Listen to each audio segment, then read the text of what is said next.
हर हर महादेव। दोस्तों कैसे हैं आप?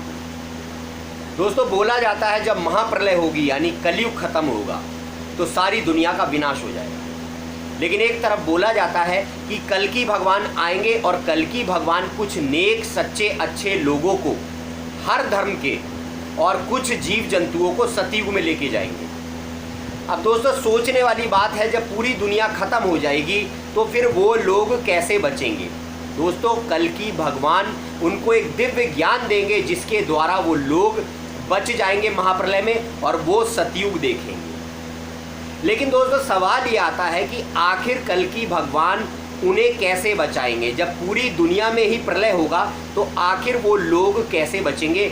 आज हम इस वीडियो में इस सब बातों को जानेंगे धर्मशास्त्रों से। आखिर कैसे कल्कि अवतार उन लोगों को बचाएंगे और जीव जंतुओं को बचाएंगे और सतयुग में ले जाएंगे। आज के वीडियो में इस पर हम बात करने वाले हैं। सारी बात धर्मशास्त्र से होगी। दोस्तों सबसे पहले मैं आपको बता दूं, अगर आपने मेरा पिछला वीडियो नहीं देखा है तो शायद ये वीडियो आपको समझ नहीं आएगा, क्योंकि जैसा कि मैंने आपको पहले भी बता रखा है कि ये 3.5 करोड़ तीर्थ जो है ये एक ही जगह के नाम होते हैं। जैसे परमात्मा एक उसके नाम अनेक, ऐसे ही भगवान का तीर्थ एक उसके नाम अनेक। इसी को मथुरा बोल दिया जाता है, इसी को काशी बोल दिया जाता है, इसी को वृंदावन बोल दिया जाता है, इसी को पुरुषोत्तम क्षेत्र बोल दिया जाता है, इसी को प्रभात क्षेत्र बोल दिया जाता है, इसी को आकाश लोक बोल दिया जाता है, इसी को अनेक नामों से जाना जाता है। जैसे भगवान एक उसके नाम अनेक, ऐसे ही भगवान का तीर्थ एक इसके नाम अनेक। ये अगर आपको समझ नहीं आ रहा तो पिछला वीडियो आप देख सकते हैं, तभी आपको ये बात समझ में आएगी। दोस्तों आज हमारी दुनिया में हाहाकार मचा हुआ है। सबसे ज़्यादा हाहाकार हमारे तीर्थ स्थलों पर है। वहाँ बाढ़ आ रही है, आपदाएं आ रही हैं। लेकिन मेरा कहना सिर्फ इतना है कि अगर वाकई में ये हमारे असली तीर्थ हैं तो यहाँ पर आपदा क्यों आ रही है? जैसा कि मैंने पिछले वीडियोज़ में भी आपको बता रखा है कि भगवान का अविनाशी जो खंड होता है, जो असली भगवान की भूमि होती है वो एक होती है और ये सब उसके गुणवाचक नाम होते हैं। जब कृष्ण की शक्ति कार्य करी तो उसी क्षेत्र को मथुरा बोल दिया गया, द्वारिका बोल दिया गया। जब राम की शक्ति कार्य करी तो उसी क्षेत्र को अयोध्या बोल दिया गया। जब शिव जी की शक्ति कार्य करी तो उसी क्षेत्र को काशी बोल दिया गया। लेकिन ये क्षेत्र धरती पर एक ही होता है और बाकी जितनी भी नकल है ये सब तीर्थ जो है ये काल ने बनवा दिए हैं ताकि असली तीर्थ पर इंसान ना पहुंच पाए। तो ये जितने भी नकली तीर्थ हैं ये सब महाप्रलय में नष्ट हो जाते हैं। लेकिन भगवान का जो अविनाशी खंड है, असली तीर्थ है, वो महाप्रलय में नष्ट नहीं होता और उसी तीर्थ पर ले जाकर लोगों को बचाया जाता है। यानी पृथ्वी पर ही एक जगह ऐसी होती है जिसका महाप्रलय में भी नाश नहीं होता और वहीं पर कल्कि अवतार आता है और वो लोगों को ये गुप्त बात बता देता है और महाप्रलय में सारे लोग भाग भाग कर उस जगह पर पहुंच जाते हैं और वही जगह महाप्रलय में शेष बचती है। ये मैंने आपको पिछले वीडियोस में भी बता रखा है। तो दोस्तों अब हम ये बात देख लेते हैं कि आखिर ये सब बातें कौन से धर्मशास्त्रों में लिखी हैं। तो उन्हें देखने से पहले थोड़ी जनरल बातें आपको समझनी ज़रूरी है। जैसा कि मैंने आपको बताया, आज हमारे जितने भी धर्म स्थल हैं यहाँ पर पाप होता है और यहाँ पर आपदाएं भी आ रही। क्यों? क्योंकि लोग पापाचारी होते हैं और धर्म स्थलों पर जाकर उल्टे सीधे काम कर कर धर्म स्थलों का महत्व नष्ट कर देते हैं। तो इसीलिए जब भगवान का अवतार आता है तो ये 3.5 करोड़ तीर्थ उसी के स्थान पर पहुँच जाते हैं। यानी वो जो संबल है कल्कि अवतार का, ये 3.5 करोड़ तीर्थ वहीं पहुँच जाते हैं। ये सब उसी जगह के नाम हैं और वही संबल क्षेत्र महाप्रलय में बचता है। जैसा कि एक एग्जाम्पल से आपको समझाना चाहूँगा, अभी बने रहिए, धर्मशास्त्र से भी प्रमाण दिखाऊंगा मैं। जैसा कि आपने एक क्रिश्चियंस में भी एक थ्योरी सुनी होगी कि एडम और ईव की एक कहानी बताई जाती है कि भगवान ने एडम से कहा, यानी आदम से कहा। हमारे सनातन धर्म में उसको आदम कह देते हैं और औरत को ईव, मनु। हमारे सनातन धर्म में आदमी को मनु बोला और औरत को शत्रुपा बोला। बाइबल में उस आदमी को एडम बोला और औरत को ईव बोला। और कुरान शरीफ कह लो या फिर मुसलमान भाइयों के ग्रंथ कह लो, उसमें आदमी को आदम बोला है और औरत को हव्वा बोला है। यानी भगवान ने सबसे पहले एक आदमी बनाया, एक औरत बनाई। तो भगवान ने जब इन्हें बनाया तो भगवान ने आदम को ये आदेश दिया कि तुम्हें जाना है और मानवों को सही संदेश देना है। ये मानव गलत रास्ते पर जा रहे हैं, कलयुग ने इनकी बुद्धि को हर लिया है, ये गलत रास्ते पर जा रहे हैं, तुम्हें जाकर इन्हें सही संदेश देना है। और महाप्रलय जब होगा तो तुम्हें नेक सच्चे लोगों को बचाना है और कुछ जीव जंतुओं को बचाना है ताकि आगे फिर से सृष्टि की रचना करी जा सके। अभी आप एक खेत में गन्ना बोते हैं तो कुछ बीज हम बचाते हैं जब गन्ना काट लेते हैं, ताकि दोबारा से बीज बोया जाए। तो ये जो बीज है, ये अच्छे लोग, नेक लोग, जीव और जो जीव जंतु हैं, ये बीज बचाया जाता है ताकि सतयुग में ये फिर से सृष्टि की रचना करी जा सके। और अगर प्रलय काल में सभी लोग खत्म हो जाएंगे तो फिर सतयुग में लोग कैसे बचेंगे? तो इसीलिए लोगों को बचाया जाता है, कुछ बीजों को बचाया जाता है और भगवान के उस अविनाशी खंड पर ही ले जाकर लोगों को बचाया जाता है। अब इसको आप कैसे समझेंगे?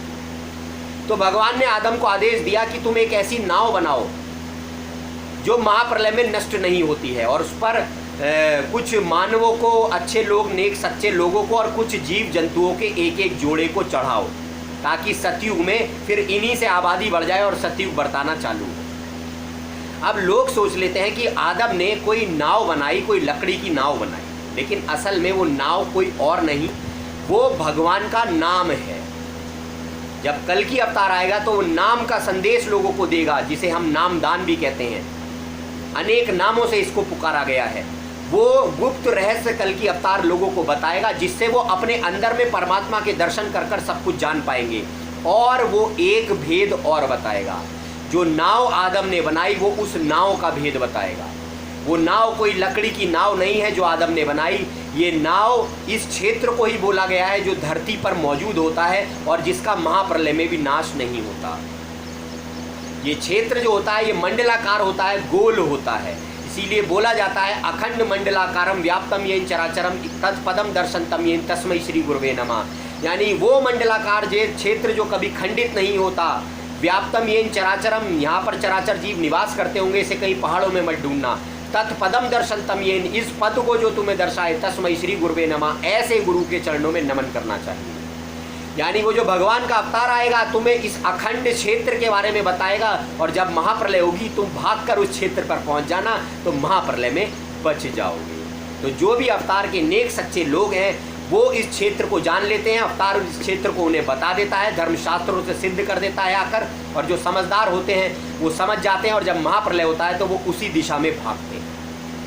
अब ये तो मैंने बता दी बात कि ये जो बोला गया है आदम ने नाव बनाई, ये नाव कोई लकड़ी की नाव नहीं है। ये पृथ्वी पर ही एक स्थान होता है जो गुप्त होता है, जिसे भगवान ने गुप्त कर रखा है। ये भगवान का अविनाशी खंड है और इसे स्वयं भगवान शिव ने ही बनाया है, और ये महाप्रलय में नष्ट नहीं होता। यहीं पर सृष्टि की रचना के लिए, सतयुग की रचना के लिए कुछ लोग बचाए जाते हैं। अब हम इस बात के धर्मशास्त्रों से प्रमाण देख लेते हैं कि आखिर ये सब बातें कहाँ पर लिखी हैं, कैसे लिखी हैं। तो स्टार्ट करते हैं आज का वीडियो। देखिए, मैंने आपको बताया था ये 3.5 करोड़ तीर्थ एक ही जगह के नाम हैं। जैसे परमात्मा एक, उसके नाम अनेक, ऐसे ही भगवान का तीर्थ एक, उसके नाम अनेक। इसी को हम अनेकों नाम से जानते हैं। इस दुनिया में जितने भी शहर, जितने भी तीर्थ, ये सब नाम हैं, ये सब उसी जगह के नाम हैं। और भगवान ने ये प्रतीक स्थल इसलिए बनाए ताकि लोग इन क्षेत्र को भूल ना जाएं, इसलिए प्रतीक स्थल बनाए। लेकिन ये जितने भी नाम हैं ये सब एक ही जगह के नाम है। वही हरिद्वार है, वही मथुरा है, वही काशी है, वही वृंदावन है, वही अरुणाचल है, वही उड़ीसा है, सब कुछ एक ही जगह के नाम है। अब देखिए, स्कंद पुराण पेज नंबर 240, इस पर कह रहे हैं प्रलय काल में संपूर्ण लोगों को अपने भीतर डुबो देने वाले चारों समुद्र भी इस अरुणाचल के निकट की भूमि का स्पर्श नहीं करते हैं। यानी प्रलय काल में ये अरुणाचल के पास तक प्रलय नहीं पहुंच पाता है। अब हम ये वाले अरुणाचल को अगर इसको मान के चलेंगे तो ये तो नष्ट होता है, यहाँ पर कई आपदाएं भी आती हैं। तो ये वाला अरुणाचल नहीं, ये तो संकेत है, ये प्रतीक है। असल में वो असली अरुणाचल जो है, जिसका गुणवाचक नाम, वो असली अरुणाचल जो है वो अविनाशी खंड होता है, जो भगवान का होता है। उसका महाप्रलय में नाश नहीं होता, जिसे संबल, मथुरा अनेक नामों से जाना जाता है, वो गुप्त होता है। और जिसे भी इस चीज़ में कन्फ्यूज़न हो रहा है वो पिछला वीडियो ज़रूर देखें, तभी ये वीडियो समझ में आएगा। तो 3.5 करोड़ तीर्थ एक ही जगह के नाम है और इस तीर्थ का महाप्रलय में भी नाश नहीं होता। तो पहला प्रमाण मैंने आपको दिखा दिया। अब मैं आपको दूसरा प्रमाण दिखाता हूँ। संक्षिप्त स्कंद पुराण पेज नंबर 322, इस पर भगवान कह रहे हैं समुद्र के किनारे जो नील पर्वत सुशोभित हो रहा है वह पग पग पर अत्यंत श्रेष्ठ और परम पावन है। वह स्थान इस पृथ्वी पर गुप्त है, छुपा हुआ है। वह सब प्रकार के संगों से दूर रहने वाला मैं देह धारण कर कर निवास करता हूँ। यानी मानव शरीर स्वरूप में रहता हूँ उस स्थान पर। शर तथा अक्षर दोनों से ऊपर उठकर पुरुषोत्तम रूप में विद्यमान हूँ। मेरा वह पुरुषोत्तम क्षेत्र सृष्टि और प्रलय से एकांत नहीं होता। अब कह दिया है कि ये पुरुषोत्तम क्षेत्र है, ये प्रलय का इस पर कोई प्रभाव नहीं होता। अभी पीछे बोला था अरुणाचल पे कोई प्रभाव नहीं होता, अब पुरुषोत्तम क्षेत्र पर भी कोई प्रभाव नहीं होता। तो दोस्तों ऐसे तो सारे ही तीर्थों को प्रलय से रहित बताया है, तो क्या पूरी अर्थ पे विनाश नहीं होगा? सारा विनाश होता है। तो असल में ये सारे तीर्थ एक ही जगह के नाम है और उस एक जगह पर विनाश नहीं होता, इसी को पुरुषोत्तम क्षेत्र बोल दिया गया। आगे कह रहे हैं चक्र आदि चिन्हों से युक्त मेरा जैसा स्वरूप यहाँ देखते हो, जैसा विष्णु भगवान का स्वरूप आप दिव्य नेत्रों से देखते हो, वैसा ही वहाँ जाकर भी देखोगे। यानी वैसा ही स्वरूप जो एक मानव होगा उस स्थान पर बैठा हुआ, उसके भी ये सारे निशानियाँ मौजूद होंगी। चक्र आदि चिन्हों से सुशोभित शरीर होगा उसका, चक्र, हाथों में कमल, पैरों में कमल, ये सारे चिन्ह उस अवतार के मौजूद होंगे। मैंने आपको एक वीडियो में बताया भी है कि कल की अवतार की निशानियां क्या होंगी। अब आगे बोल रहे हैं समक्ष पुरुषोत्तम क्षेत्र की श्रेष्ठ महिमा स्वतः प्रकाश में आ जाएगी। यानी ये क्षेत्र अपने आप ही प्रकाश में हो जाएगा, जब कल की अवतार आएगा तब लोगों को बताएगा। वह क्षेत्र श्रुतियों, अब कह रहे हैं वह क्षेत्र श्रुतियों, स्मृतियों, इतिहासों और पुराणों में गुप्त है। कह रहे इतिहास उठा लो, स्मृतियाँ उठा लो, श्रुतियों उठा लो, इन और पुराण उठा लो, ये क्षेत्र जो इन सब में बताया गया ये गुप्त है। इसे केवल भगवान का अवतार ही आकर बताएगा। मेरी माया से वह किसी को ज्ञात नहीं होता, भगवान ने ही इसको छुपा रखा है। मेरी ही कृपा से अब वह प्रकाश में आएगा और भगवान की कृपा से ही ये प्रकाश में आएगा और सबको प्रत्यक्ष उपलब्ध होगा और सबको इसका भेद बताया जाएगा प्रलय आने से पहले एक बार। व्रत, तीर्थ, यज्ञ और दान का जो पुण्य बताया गया है वह सब यहाँ एक दिन के निवास से प्राप्त हो जाता है। हजारों यज्ञ, तीर्थ जितने भी आप करते हैं इस क्षेत्र में एक दिन के निवास से वो सारे फल आपको मिल जाते हैं। चलिए ये प्रमाण आपने देख,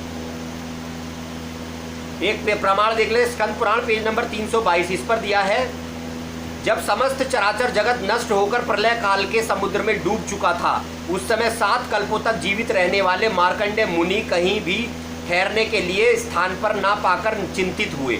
यानी प्रलय काल में वो ठहर नहीं पा रहे थे, कहीं रुक नहीं पा रहे थे, पानी वानी में बहते जा रहे थे, उन्हें कहीं भी शांति नहीं मिलती थी। जल के समुद्र में इधर उधर बहते हुए वे पुरुषोत्तम क्षेत्र में आए। अंत में उन्हें पुरुषोत्तम क्षेत्र का सहारा मिला। वो जो नाव है, वो जो क्षेत्र है अविनाशी भगवान का, वहां पर जाकर वो बचे प्रलय काल में। स्कंद पुराण पेज नंबर 940, इस पर बोल रहे हैं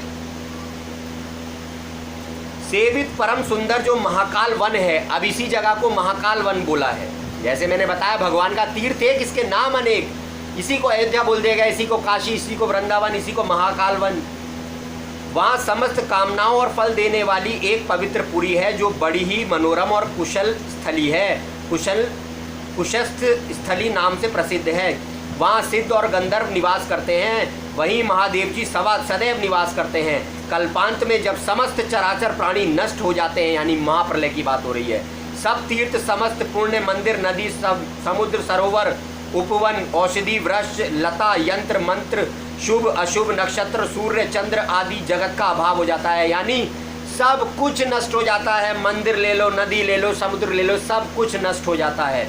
उस समय सबके बीज, पुण्य, जीव, कर्म तथा आशय सबको लेकर भगवान शिव उस पुरी में स्थित होते हैं। यानी भगवान शंकर कुछ लोगों को लेकर नए युग की स्थापना करते हैं और जीवों को बचाते हैं।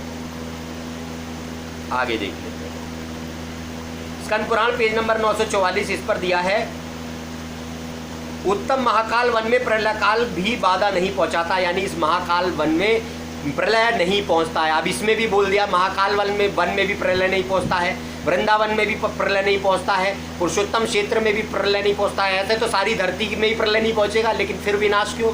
तो इसीलिए ये एक ही जगह के नाम हैं और ये सब गुणवाचक नाम है उसके। आगे देख लेते हैं श्रीमद् भागवत सुख सागर पेज नंबर 1166, इस पर दिया है वह पवित्र स्थान और आदि स्थान है। यह स्थान पवित्र है और ये आदि है, यानी सबसे शुरू में सृष्टि की रचना के समय भगवान ने पहले इस स्थान को बनाया। पद्म पुराण पेज नंबर 298 से 299 इस पर दिया है, इंद्रलोक चलिए, उसके बाद क्रमशः ब्रह्मलोक, शिवलोक तथा विष्णुलोक जाइएगा, वे लोक दाह प्रलय से रहित हैं। आप कह रहे हैं इंद्रलोक चलिए, शिवलोक चलिए, विष्णुलोक चलिए, ये सारे ही लोक प्रलय से रहित हैं, यहाँ प्रलय नहीं पहुंचता, यानी इसी क्षेत्र को बोल दिया गया। आगे देख लेते हैं, सार वचन छंदबंद वचन 15 शब्द 9 इस पर दिया है, गुरु तेरा सब दूर करेंगे, देंगे अचल मुकाम, यानी वो तुझे अचल मुकाम का पता बताएंगे जो महाप्रलय में भी नष्ट नहीं होता।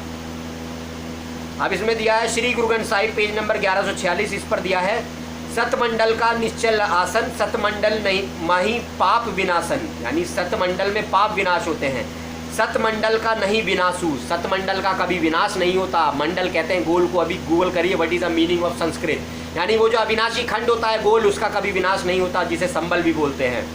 सतमंडल ठाकुर विश्रामू, यानी वो जो कल की अवतार होगा उसकी जाति ठाकुर होगी और वहाँ पर विश्राम करेगा। नानक होती पोती भगवान, यानी वही भगवान का अवतार होगा।